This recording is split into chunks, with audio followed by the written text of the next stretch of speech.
What's going on, everybody? Welcome to another edition of Acts of Creation. And in this week's lesson, I want to show you how we can take some very simple chord ideas, two-note intervals, dyads, if you will, and add some open strings to create some really interesting chords. All right? So recently, I made an Opeth video, and we talked about how Michael Okerfeldt used this technique. Okay? And I just want to expand on it a little more in my own way to let you guys know what I come up with. So before we jump in, I am in standard tuning, but E flat standard. I am a half a step down. I'm going to be talking to you guys as if I'm in standard tuning though, just so you know if you want to play along. I'm on a 6 string.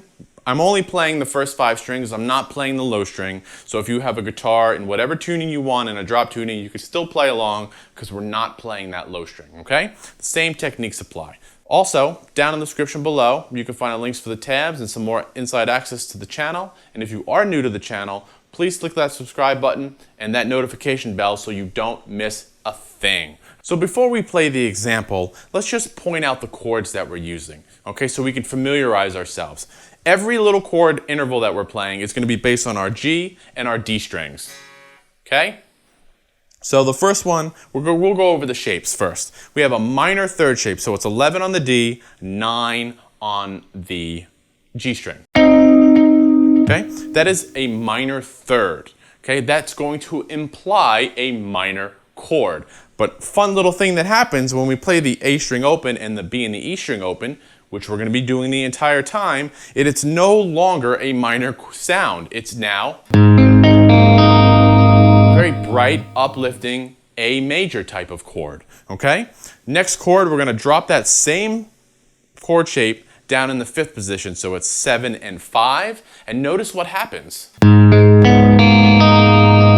now we get a very dark minor sound, okay? The same little chord shape with the open strings creates a different chord quality, okay? New chord shape, we're gonna go back up into 11th position, and we're gonna play a tritone. Okay, that's a very tense chord. You can find it in diminished chords as well as dominant 7th type chords. Okay, if you're unfamiliar with that is, you can play a power chord, 11 and 13, and lower that ring finger down 1.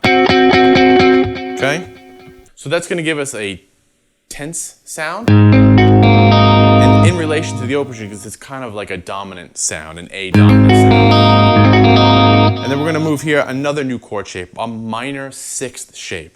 Okay, 7 and 10. Right, again, if you're familiar with that power chord, play a power chord and raise the ring finger up 1 note. And here, this combination of notes, again, it's still going to be around that A minor sound, but we're just got that 6th in there. We're going to go back to our tritone shape in 6th position, so it's 6 and 7. All right, this is going to give us more of an E7 type of sound, right? But we got over the A note.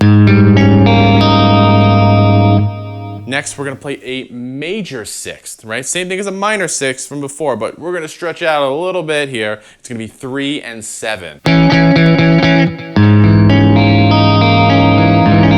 And in this position, it's going to give us a kind of like a D minor sound.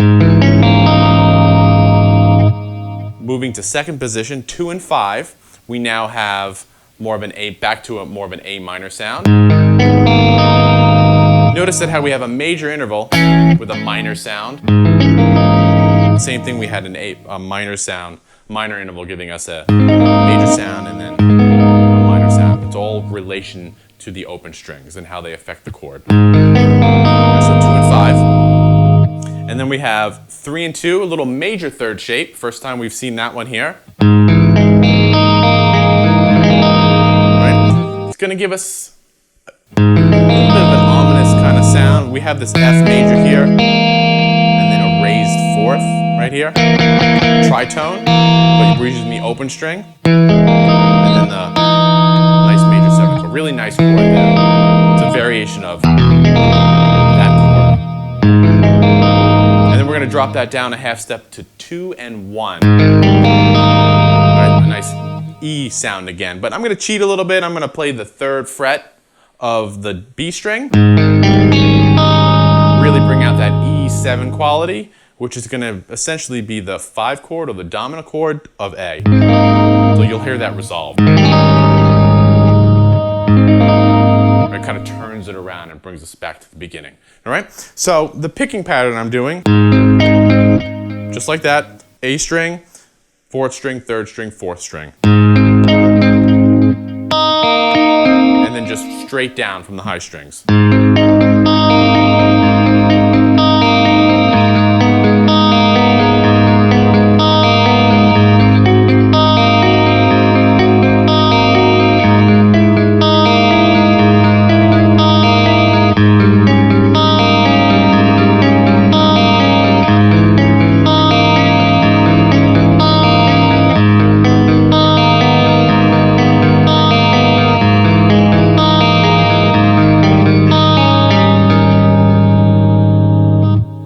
Guys go, taking very simple intervals, dyads. A lot of you know that I don't like that term, essentially because it's an interval and you only need 2 notes to imply harmony, okay? But they're dyads, they're little intervals, right? We can take those simple little chords, mix them around in different positions across your open strings to create interesting chords that you normally wouldn't get, all right? So I hope you guys dig that. Down in the description below, you can find the links for the tabs. And as always, let me know what you come up with. So until then, I'll see you next time. Thanks a lot.